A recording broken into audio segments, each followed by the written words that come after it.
Welcome back, everybody, to the videos with worldwide leaders in veterinary medicine, MDs, scientists, pet professionals. I'm veterinarian Jeff Feynman, and it's my honor today to be graced with the presence of worldwide leader in holistic veterinary medicine, Dr. Rick Palmquist. Thank you, Rick, so much for being here with us. Wow, that's a pretty generous introduction. Thank you. I'm glad I have the beard and I can hide behind that. Exactly. Yeah. Yeah. So why don't we just kind of jump right in Okay. that we're trying to, talk about the things that pet parents can do at home to help their pets be more balanced, healthier, and get fewer diseases. So why don't we talk right away with what you think people can be doing at home to raise their pet's vitality and what that even means to raise vitality.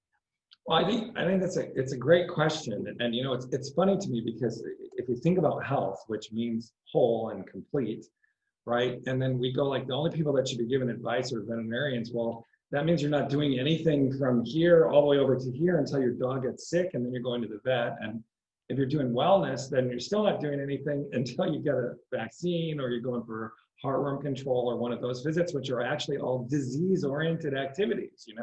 We're resisting a disease or we're trying to prevent a disease, but it's like health starts at home. That's that's the fact to me. Health starts at home, and even in complicated diseases, we don't see really amazing responses or what we would call like miraculous responses unless the very first element of healing is present, and that's love. And love is at home. It should be at the vet too, right?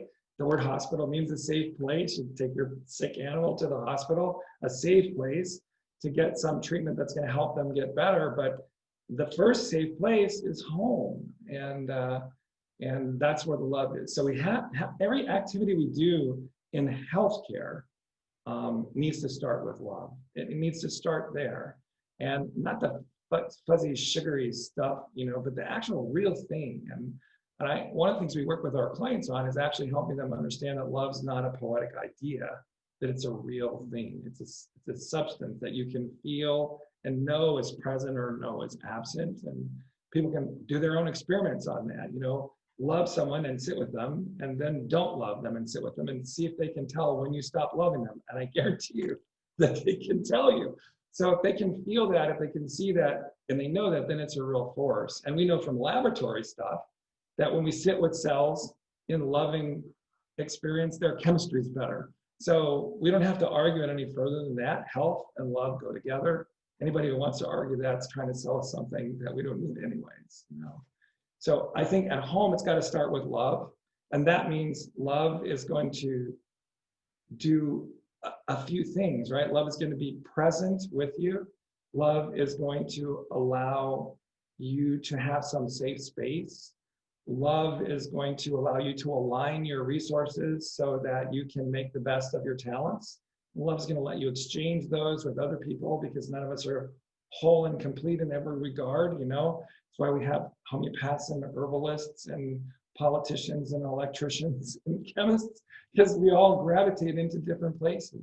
So I think on this is a really big question to me, because it really is this thing for me. If you look at where life came from, we don't have to go to creation theory versus evolution or anything else, but let's just talk about science. We know the life originated here in a really simple form. We had first these big toxic pools bathed by lethal radiation. And in those little pools, these little guys clustered together and they figured out how to get safe space. It's called a cell membrane and a cell wall. And inside that, they started organizing their things. And so they had their safe space. They organized their resources. They figured out how to persist in this bad environment. They even figured this out so well that some of those probacteria, they took the toxic phosphoric acid and put it in a molecule we all call ATP, right? And those bacteria actually became mitochondria. And then those mitochondria figured out that if they could move inside these big dumb cells, that they could work out a deal with the cell so that the cell could live. And now we're running around going like, I need energy, I have energy.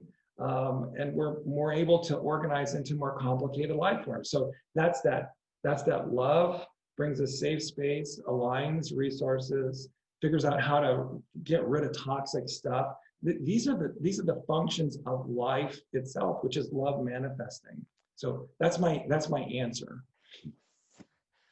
All right. Well, that was a lot of stuff for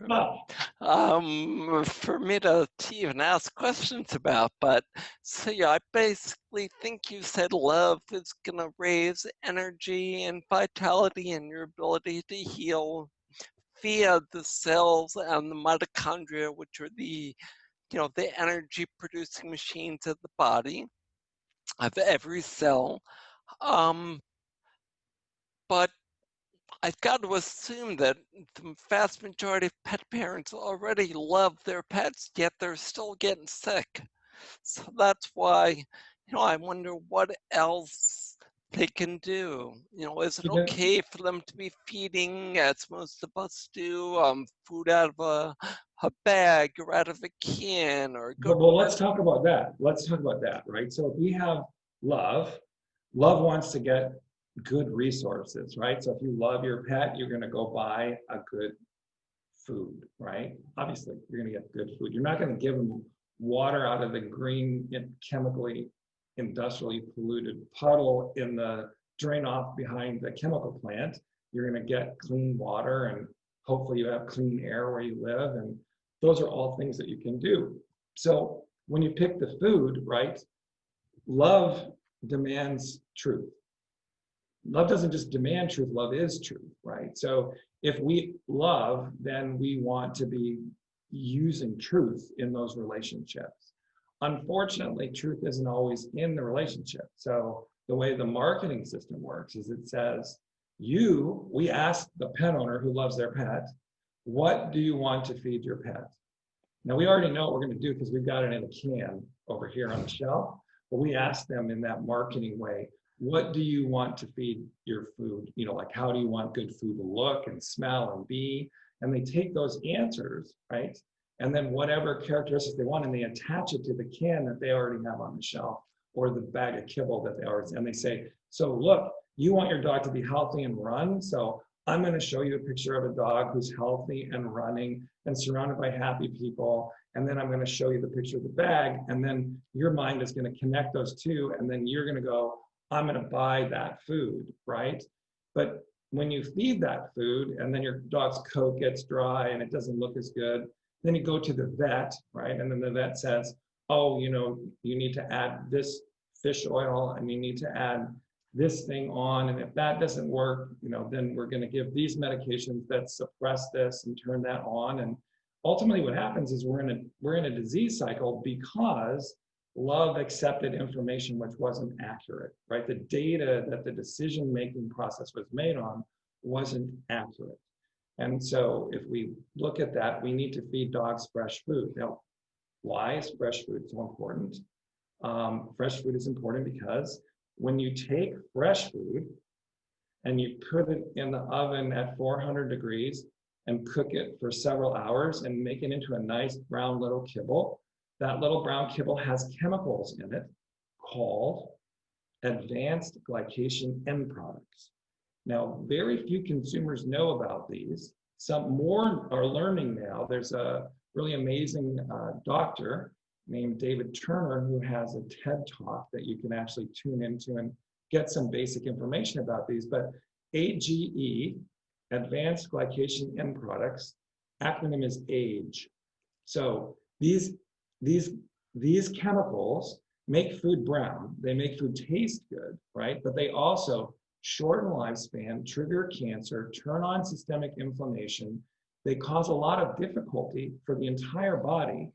When you eat them, they stay in your body and your body can't use them. They damage mitochondria and I know you actually know about these guys because we've talked about them, and they trigger, interestingly enough, a gene.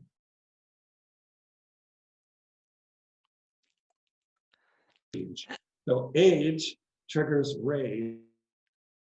You're freezing, Dr. Rick. So I think you said age triggers rage.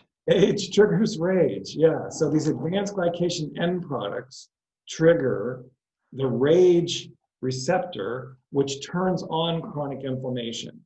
So if you have these present, they damage the mitochondria directly, and they lead to premature aging, mutation, this whole thing that comes from chronic inflammation, which is a bad thing. So good food is more than a nice concept. It's literally the foundation that the body's building itself on. So if we Okay. don't put those building blocks in there, we don't end up with health. So you said fresh food. Fresh food, you mean table scraps? We should be feeding them from the table? Is that what you mean by fresh food, or uh, raw food, or cooked? Raw food sometimes, here in California, we have such a complicated legal situation that we really can't recommend as professionals raw food because we have legal liability for any and all trouble that comes from our recommendation in that area. And raw foods can carry with them some risks. There were some children that were hospitalized on the East Coast. This is not the majority of people who feed raw, but some people can get really sick from raw. So fresh food would be less processed than kibble, right? Less And processed. like on a scale, if your dog is eating kibble, if you could stop the kibble and feed can, you would be cutting the advanced glycation end products. If you could stop the can and feed home cooked, balanced diets, that's better. So we have companies like Just Food for Dogs that are now manufacturing freshly cooked foods. And they're really catching a lot of attention. Why? Because when people come to Just Food for Dogs and they start feeding those diets, all of a sudden the dog's vitality improves.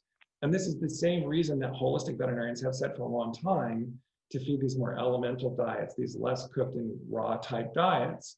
And raw is not right for everybody. There's some dogs who can't tolerate raw. They actually get sick from it.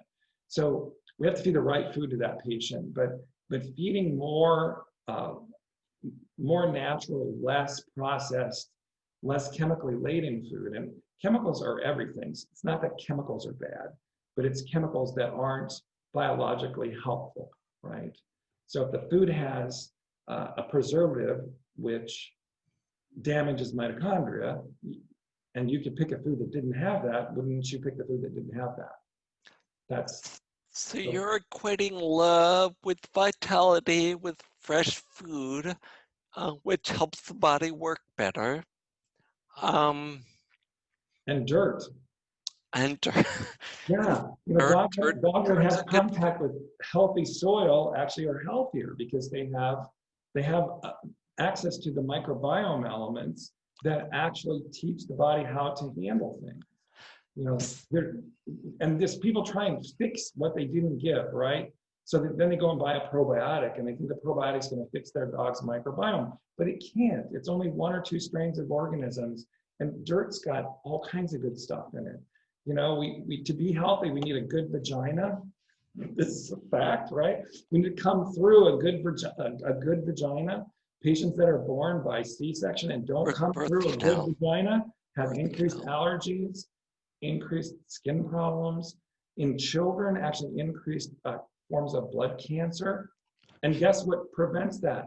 If the kid is delivered by C-section and they just take a sponge and put it in the mother's vagina, incubate it for an hour before the baby's born, and then wipe the baby down with those vaginal bacteria, they cut the risk of cancer for that baby. They cut the risk of allergies for that baby. But those things have to be done in the first few days because the immune system learns from those bacteria right from the beginning. What are you pointing at? Oh, my wife just walked in. I Oh, didn't want her to. Yep, sorry. well, Yep, sorry about that. Yep. And I lost my train. Sorry. Oh, I was talking about the dirt. Sorry. right. So vitality, love, fresh food. They're gonna make you work better. Dirt is full of germs. Raw food may be full of germs. but we're full of germs. Well, that was A where I was health going. person, a That health was, person is supposed to be full of germs, right? oh, which do you think is more important, the germ or our vitality and our balance? Does it matter if, for example, you have two dogs that walk into the kennel, they both get exposed to the kennel cough, bacteria, virus, one gets sick, and one doesn't get sick. Is it because the difference is the germ? Well, I think so. And as I know, is the amount of the germ too. Like if one dog gets 10,000 viral particles and the other dog gets 100,000 viral particles, the dog that got the bigger dose is more likely to get sick. So the dose or viral load, but let's assume they both get the same exposure. Right. And so this happened in our house with this virus this year. In January, I got really sick and I was sick for about 7 weeks. And it was very difficult to shake the disease. My 2 weeks, my son didn't get sick at all. And my other son got really sick, but got better faster than my wife and I. So it then came out afterwards that blood type made a big issue. So the people who got less of this disease, whatever it was in January, the people who were type O did not get the disease in a severe way, right? The people with blood type A got it in a much more severe way. And then age-wise, the oldest people got it worse than the younger people. The younger people's vitality is higher, and older people have more accumulated advanced glycation end products because we've been eating brown food for our whole lives and thinking that fried chicken tasted pretty good. And, every one of those Cheetos that we eat stays in there. So we have those prices to pay. We know from research in influenza, the influenza virus has an enzyme that breaks down collagen.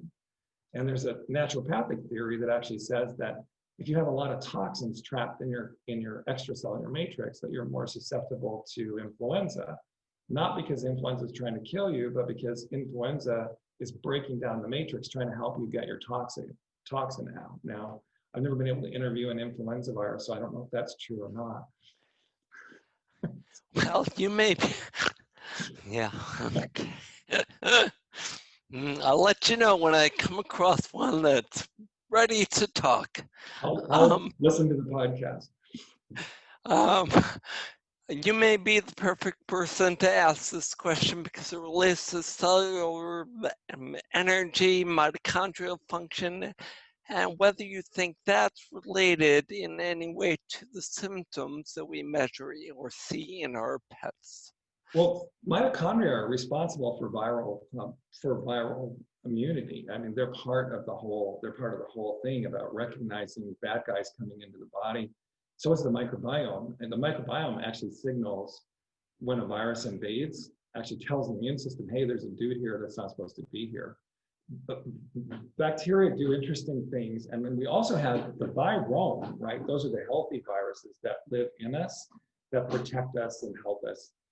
So, we always think about viruses as this bad thing from the sci-fi movie, but we're full of viruses and we're healthy because they're in there. So back to that example, if you have a person who's been given antibiotics over and over again and immunosuppressive drugs, which antibiotics can become because they kill the microbiome and block their ability to help protect us. In that situation, you're more susceptible to get infections and die. You're basically immunosuppressed. And in modern medicine now, we view the microbiome as an entire organ, and actually it has more cells than any other organ in the body. So it's a pretty important organ. It ties directly to the immune system. So back to the mitochondria and the immune system, when a white blood cell has to crawl across the surface and eat a bacteria and digest it, the energy that it uses to do that comes from the mitochondria. So if the mitochondria are damaged or are insufficient in numbers, the white blood cell does not work, right? And this is interesting even at a level of emotion. Many, many years ago, there was a study done.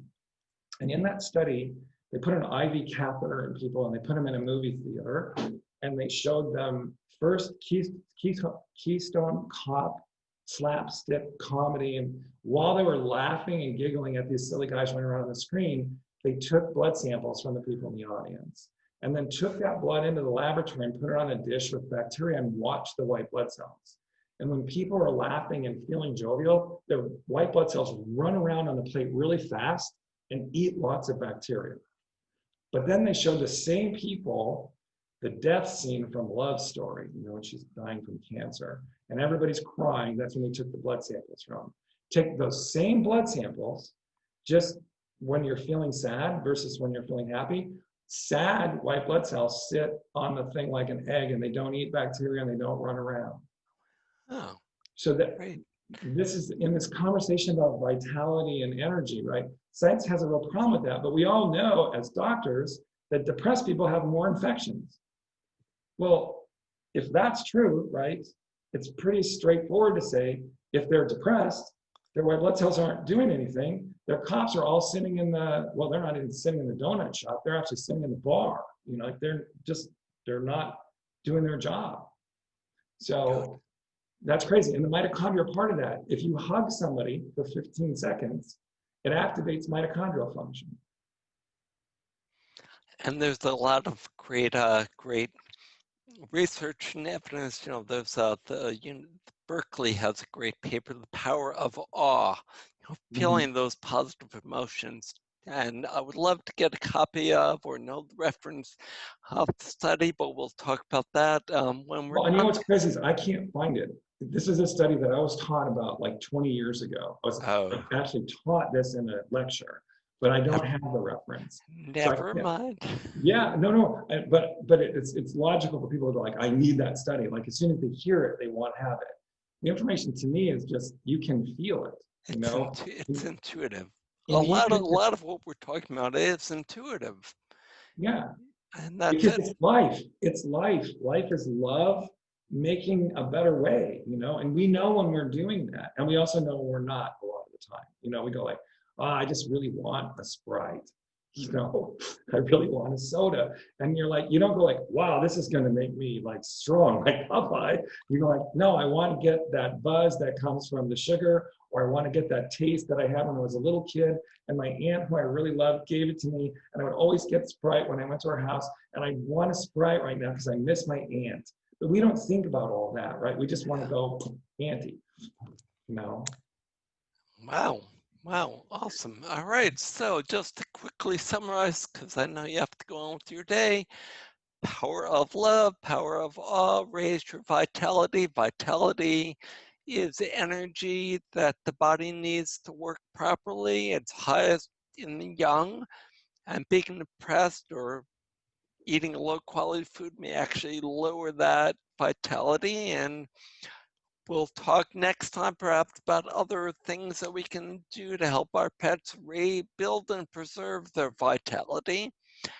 And I really, really, really appreciate your time today, Dr. Thanks for having me. It's always good. Thank you, and I will see you all soon. So thank you, and be well.